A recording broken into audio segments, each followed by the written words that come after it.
On Friday, the U.S. Department of Education recommended that the American Bar Association lose its power to accredit law schools. They wanted to remove its power entirely. Now, the ABA has held that job since 1952, and nearly every law school in the country goes through it. They determine how many credits you take, who's allowed to teach you, what your school has to publish about its own employment numbers. All of that traces back to this one private organization in Chicago the federal government approved 74 years ago. Now, the Education Department staff reviewed the ABA standards and found that the accreditor was out of compliance with federal recognition rules. They wrote it all up in a report that runs close to 500 pages. And on that same day, this past Friday, the ABA Council that runs law school accreditation held its own meeting and voted to gut 3 of its own diversity rules, including scheduling a special meeting for September 8th to formally repeal the one it's been fighting over all year. So on that same day, there are 2 separate stories, and in almost every headline I read about it, I couldn't find one sentence that told an actual law school applicant what any of this does to them. And so that's what this is.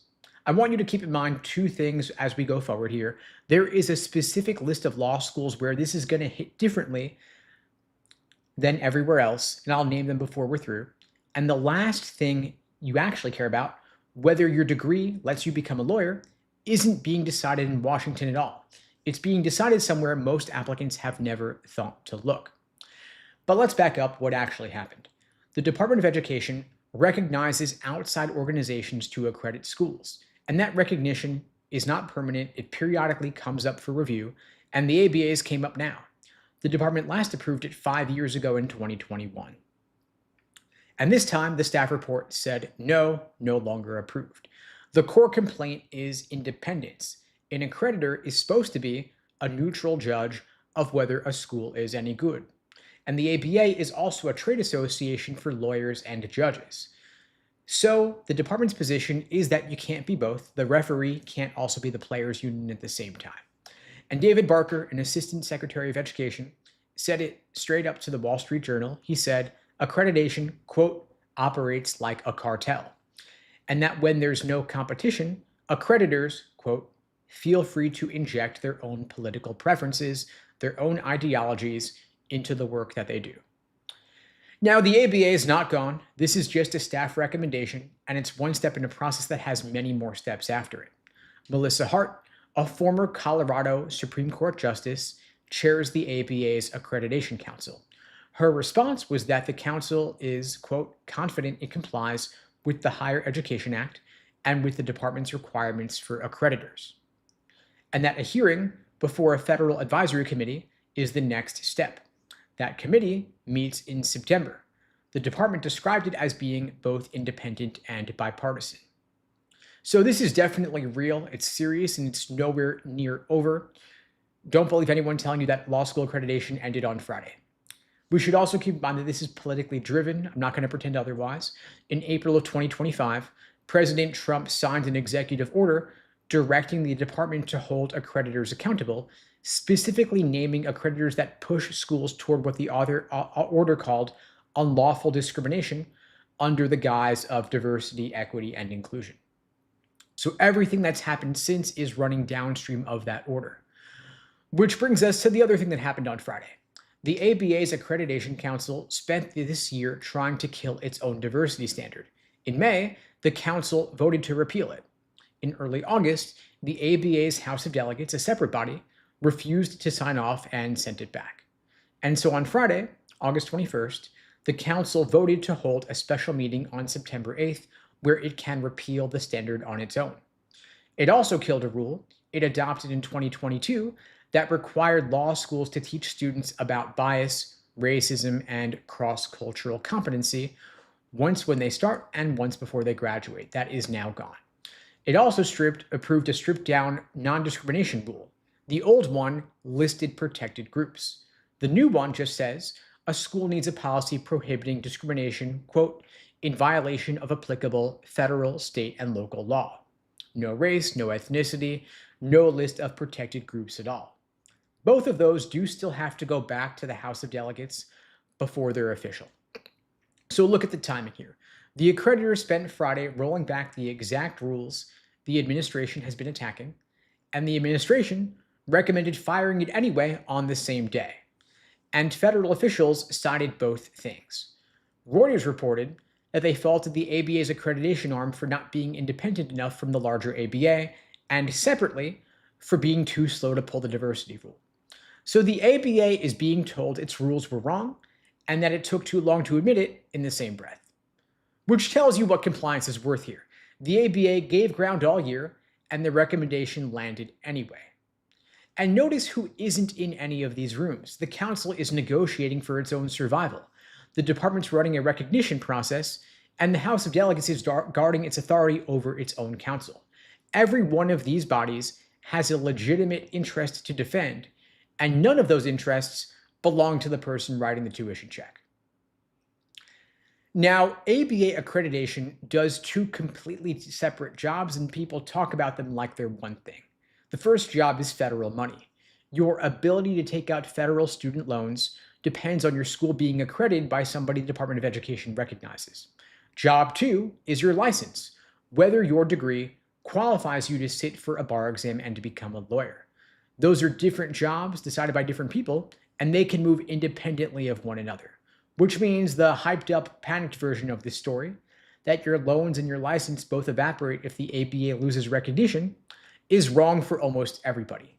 And the people saying there's nothing to see here is wrong because there are people who need to hear this. Let's talk about job number one first, which is the money. Most law schools sit inside a university.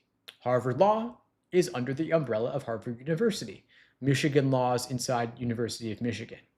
Now, the parent university has their own accreditation from an institutional accreditor like the Higher Learning Education Commission or Middle States. That is what makes the federal loan money flow. The law school uses the ABA for something else entirely. So for most law schools, if the ABA lost federal recognition tomorrow, the loan money wouldn't stop because it never came from the ABA in the first place. But there are a handful of law schools that don't have any parent university. They are standalone institutions. And for those schools, the ABA's recognition is the thing keeping federal student aid switched on. So which schools are we actually talking about here? As of the ABA Journal's own reporting this past January, there were 15 law schools in the country with no parent university standing behind them. Albany, Appalachian, Brooklyn, UC San Francisco, California Western, Charleston, Cooley, Mitchell Hamlin, New York Law School, South Texas, Southwestern, Vermont Law, New England, John Marshall, and Ave Maria. Anthony Crowell, the president and dean of New York Law School, put it plainly, the ABA's accreditation is what, quote, allows these schools to offer federal financial aid to their students. He called it a predicate for federal aid eligibility. And look at what the people inside this actually did about it. They didn't wait. New York Law School got itself accredited by the Middle States Commission on Higher Ed back in April 2025. Vermont Law has been accredited by its regional body since 1980. Southwestern Law is in the middle of getting a second accreditation from WASC right now, and its dean said she wanted, quote, that bridge just in case. In other words, the deans of the standalone law schools have been preemptively taking steps to line up a second accreditor for over a year because they're worried about what's coming down the pike. And at least one law school said out loud that it's not. The dean of Appalachian School of Law told the ABA that his school is, quote, comfortable with ABA accreditation and isn't pursuing anything else. Which to me sounds kind of risky. I mean, I'm not saying that they're in trouble. I don't know that. But if you're about to hand a standalone law school 3 years and a pile of borrowed money, whether that school has a second accreditor lined up is a fair question to ask before you sign. That's the backstop question. Who is your backstop? If the ABA's federal recognition goes away, what else is holding your federal aid eligibility up? A school inside a university has an easy answer, and that's what you want. A standalone school might have a great answer also, but you should hear their answer before you enroll instead of after. It just takes you one email to ask them. Now, the other question, whether your law degree will let you become a lawyer, is not decided by the Department of Education. And this is straight from the ABA's own FAQ page. I'd encourage you to read the website yourself. The ABA says, and I'm quoting, Quote, the criteria for eligibility to take the bar examination or to otherwise qualify for bar admission are set by each state, not by the ABA. That's all 50 states plus DC. Every U.S. jurisdiction currently accepts a degree from an ABA-approved school as satisfying the education requirement to sit for its bar. That's why the accreditation matters so much. It is one credential that works everywhere without you having to think about it. But that acceptance is a choice each state made, and a state can make a different choice whenever it wants to. 3 states already did, 2 more are working on it. We have Texas and Florida already withdrew from the ABA, considering alternative accreditation. Ohio and Tennessee are both in the middle of the process.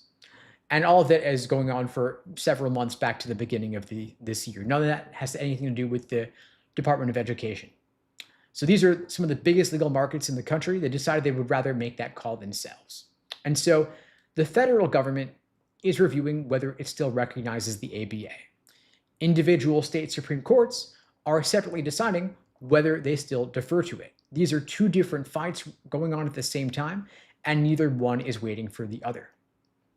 And there's one more thing going on at the same time as all this. On July 1st, Grad Plus loans ended for new borrowers. That was the program that law students used to borrow whatever the school charged, all the way up to the full cost of attendance. That is now gone.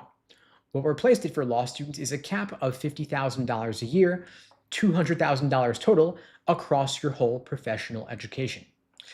Now think about what a cap actually does. Before, if a school charged more, you borrowed more and the federal government would keep handing it over. The number didn't have a ceiling, so the price didn't really have a ceiling either. But now there is a ceiling.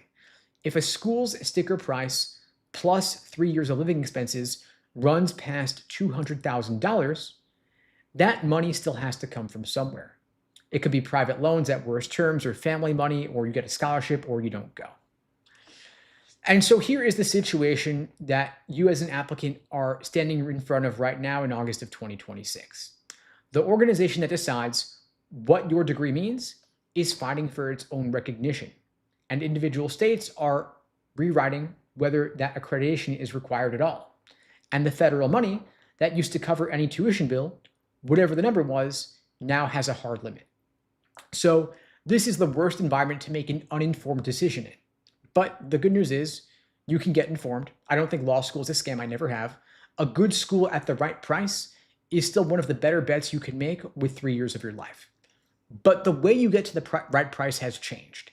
And it's actually changed in your favor if you're doing your research, because everything I've described here, the Department of Education, the ABA Council, the House of Delegates, the Federal Advisory Committee, 50 different state Supreme Courts, those are all other people's fights. None of them have room for you in the discussion, but none of that changes what you should be doing on your end as the applicant. None of that changes what your LSAT score is, and none of them can stop a school from paying for that LSAT score. And that score got more valuable this month for 2 reasons. Because when a credential's meaning gets uncertain, the schools whose standing nobody questions get more valuable. Nobody's going to spend a second wondering whether a degree from a top program still counts. That question only gets asked about schools that are closer to the edge, the borderline schools. And so all of them come down to your LSAT score. That determines where you go and how much scholarship money you get. And with the Grad Plus loans ending, the cap changing, every dollar of grant aid you pull out of a school is a dollar you don't have to find somewhere else with a higher interest rate. And here's how it works. Every school reports its LSAT medians to the ABA every single year. You can see them in the 509 filings. These are all public information. Schools compete on those medians, and grant money is how a school buys the numbers it wants to report. That's why scholarship offers move with your LSAT score. None of that changed even with all the recent news. What changed is that the thing scholarship money now replaces used to be a federal loan with no ceiling on it. And when the rules are changing, if you check things, you're going to beat out the applicant who's just assuming things. So what I want you to do is pull up the ABA's standard 509 report for every law school on your list. It's free. It's publicly available. It's the school's own information. You can look up the LSAT medians and the 25th percentile because that tells you where your number puts you and roughly what a school might pay to have it. Then you ask them for any standalone school on your list, do they have a second accreditor? Do they have a backstop? Where is that process at right now? Then look up the bar admission rule for the state you actually want to practice in and check it again next cycle, because Texas and Florida both moved pretty fast. Assume that list is going to grow. And then look at, on the ABA site, the ABA says a law school's accreditation status while you're enrolled is what controls your bar eligibility. The only example the ABA gives goes against the student. So a school that gains approval after you graduate doesn't make you a graduate of an approved school. You can look up all of this publicly for free online, just takes a couple hours. Then look on September 8th for the council's repeal vote and watch the Federal Advisory Committee's hearing later in September for the fight over recognition. Both of them get about 2 days of niche coverage and then nothing, of course.